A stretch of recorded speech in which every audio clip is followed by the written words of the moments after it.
जब भी हम बैंकों में जॉब्स की बात करते हैं तो हमारे दिमाग में क्या आता है? हमारे दिमाग में आता है पंजाब नेशनल बैंक, हमारे दिमाग में आता है बैंक ऑफ बड़ौदा या बाकी के जितने बैंक बचे हैं। अब जैसा कि आप सबको मालूम है कि पहले 20-21 बैंक हुआ करते थे, अब कंसोलिडेट होकर सिर्फ 11 बैंक बचे हैं। तो वो आते हैं, या स्टेट बैंक ऑफ इंडिया जो कि सबसे बड़ा बैंक है, आप सब जानते हैं, वो दिमाग में आता है। ये जॉब्स जो हैं बहुत कोवेटेड जॉब्स हैं, हम मानते हैं। बहुत सारे हमारे कैंडिडेट्स बैंकों में लगे हैं, किसी बैंक में जाएं तो हम वहाँ कोई ना कोई हमारा स्टूडेंट हमें मिल ही जाता है। परंतु क्या आपके दिमाग में नबार्ड भी आता है कि नहीं आता है, या सेबी जैसी जो ऑर्गेनाइजेशंस हैं, या रिजर्व बैंक ऑफ इंडिया है? डू यू नॉट थिंक, आप इनके बारे में सोचते हैं कि नहीं सोचते हैं? मैंने देखा है कि शायद बहुत सारे कैंडिडेट्स इस बात से डर जाते हैं कि ये मुश्किल सा एग्ज़ाम लगता है हमें, क्योंकि ये थोड़ी हाई लेवल की पोस्ट है, तो इसके लिए एग्ज़ाम के लिए भी तैयारी भी ज़्यादा करनी पड़ेगी और मुश्किल भी होगा। मानता हूँ मैं कि थोड़ा मुश्किल ज़रूर है, परंतु जब मैं आपको बताऊंगा डिटेल्स इसकी कि यहाँ पे कट ऑफ क्या जाती है, तो आप सुन के हैरान रह जाएंगे। मैं आगे अभी आपको बताता हूँ इसके बारे में, पर पहले ये भी बताना चाहूँगा आपको कि यहाँ पे बेसिकली जो सर्विस कंडीशन बहुत बहुत बेटर है, बहुत बेटर है। जहाँ पे कमर्शियल बैंक्स में आपको हर रोज़ काउंटर सर्विस है, पब्लिक डीलिंग है, यहाँ पे आपने सिर्फ जो कमर्शियल बैंक हैं उनके ऊपर सुपरविजन करना है। So that means it's a kind of a desk job, 5 day week है। इमोल्यूमेंट्स जो है, बेसिक जो सैलरी स्टार्ट होगी आपकी 70,000 जो है वो सैलरी स्टार्ट हो रही है वहाँ पे आपकी, और बीच में ही कैंटीन है, 5 रुपए में लंच सब जो मिल जाता है। वहाँ पे आपको हाउसिंग अकोमोडेशन इनकी अपनी है, जहाँ भी मेट्रो सिटीज़ में जाएं वहाँ पे इनके अपने फ्लैट्स बने हुए हैं। दैट मीन्स एक्सट्रीमली जो है बेटर सर्विस कंडीशन है वहाँ पे आपकी। तो क्या आपको इसके लिए तैयारी नहीं करनी चाहिए? क्या इसके बारे में नहीं सोचना चाहिए आपको? My appeal to all of you is कि गिरते हैं मैदान जंग में शाहे सवार ही, वो तिफ्न क्या करे जो घुटनों के बल चले। हम कोशिश ही नहीं करेंगे तो हम पहुंचेंगे कहाँ पे? तो इसीलिए आपको इन एग्ज़ाम के लिए भी तैयारी करनी चाहिए। जो सिलेबस है 90% वही सिलेबस है, जैसा मैं अभी आपको बता रहा हूँ आगे आपको कि सिलेबस में क्या आता है आपके पास। वही रीजनिंग है, वही इंग्लिश है, वही कंप्यूटर नॉलेज है, quant, decision making, general awareness, ये सब चीज़ें तो आप वैसे ही रूटीन में कर रहे हैं। जब आप किसी बैंक के एग्ज़ाम की तैयारी करते हैं तो यही चीज़ें करते हैं। वहाँ भी 2 टियर एग्ज़ाम है, यहाँ भी 2 टियर एग्ज़ाम है। थोड़ा फ़र्क ज़रूर आ जाएगा आपका यहाँ पे, क्योंकि बेसिकली हम देखते हैं कि ये जो चीज़ें हैं यहाँ पे, ये सिर्फ क्वालिफाइंग है, ये सिर्फ क्वालिफाइंग है।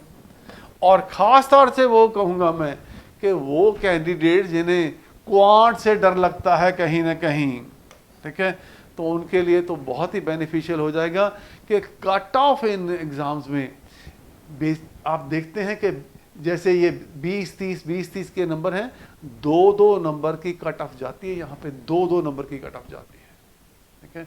पर ये मत सोचिएगा कि सिर्फ 2 ही नंबर लेने हैं, मेरा कहने का मतलब ये नहीं है, परंतु कट ऑफ जो है वो 2-2 नंबर तक की जाती है, 2, 3, 5 ऐसी कट ऑफ जाती है। आपकी जो मेरिट बनेगी ना, ये क्योंकि 2 टियर एग्जाम है, this is the first year exam, तो आपकी जो मेरिट बनेगी वो किससे बनेगी? वो बनेगी आपकी जीएस से और इकोनॉमिक सोशल इश्यूज से और रूरल डेवलपमेंट से बनेगी। तो ये भी कोई मुश्किल चीज़ें नहीं हैं, ठीक है। और जब आपकी इनसे मेरिट बन गई तो आपका जो सेकेंड टीयर का एग्जाम होगा, that will be simply based on English and economic and social issues, जो कि ये डिस्क्रिप्टिव एग्जाम है, ठीक है, दिस इज डिस्क्रिप्टिव एग्जाम।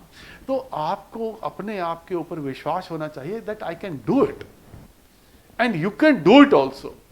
तो इस एग्जाम के बेसिस के ऊपर अब यहाँ पे मेरिट बनेगी, आपके मेरिट इसके बेसिस के ऊपर बनी है। और यहाँ पे बेसिकली जो कैंडिडेट्स ने पहला टीयर का एग्जाम दिया है, जितनी वैकेंसी है उसके 25 टाइम्स जो है कैंडिडेट्स यहाँ पे बुलाए जाएंगे, और उनका पेपर किस चीज़ का होगा? जनरल इंग्लिश का और इकोनॉमिक एंड सोशल इश्यूज का पेपर होगा, जिसकी तैयारी हम आपको करवा रहे हैं। इसके अलावा टेक्निकल सब्जेक्ट्स भी हैं। दोज कैंडिडेट्स जो सिर्फ एग्रीकल्चर के ऊपर, फिशरीज के ऊपर जिनकी अपनी स्पेशलाइजेशन है, वो भी कुछ वैकेंसीज हैं वहाँ पे, आप उसके लिए भी अप्लाई कर सकते हैं। एक फाइनेंस का पेपर भी है यहाँ पे, तो फाइनेंस में भी वहाँ पे आई थिंक 15 से ज़्यादा वैकेंसीज हैं, आप उसके लिए भी अप्लाई कर सकते हैं। सबसे ज़्यादा वैकेंसीज जो हैं that is for the RDBS के लिए, रूरल डेवलपमेंट बैंकिंग सर्विस के लिए है। तो ये जो रूरल डेवलपमेंट बैंकिंग सर्विस वाला एग्ज़ाम है, उसके लिए 2 एग्ज़ाम हैं, इंग्लिश का और इकोनॉमिक एंड सोशल इश्यूज़ का है। बाकी स्पेशलाइज कैडर वाले स्पेशलाइज कैडर का एग्ज़ाम भी दे सकते हैं। और उसके बाद आपकी इंटरव्यू होगी, और इंटरव्यू 50 नंबर की इंटरव्यू है। अब बेसिकली देखा जाए तो 200 नंबर का आपका ये वाला एग्ज़ाम हुआ, 50 नंबर की इंटरव्यू है, एंड कट ऑफ क्या जाएगी, कट ऑफ जाती है इसकी, last time cut off was 126, ठीक है, दिस वाज 126 के approximately, that was the cut off. Now can you not do it, देखें मेरा कहने का है कि आप कर सकते हैं, and you should do it also, you should aspire higher. अपने इरादे बुलंद रखने चाहिए और अपनी जो इच्छाएं हैं उन्हें आगे तक लेके जाना चाहिए अगर आप ज़िंदगी में तरक्की करना चाहते हैं।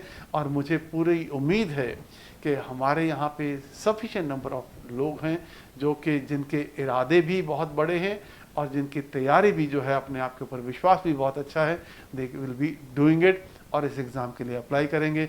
सो we wish you all the best कि आप इस एग्ज़ाम के लिए एनरोल कीजिए।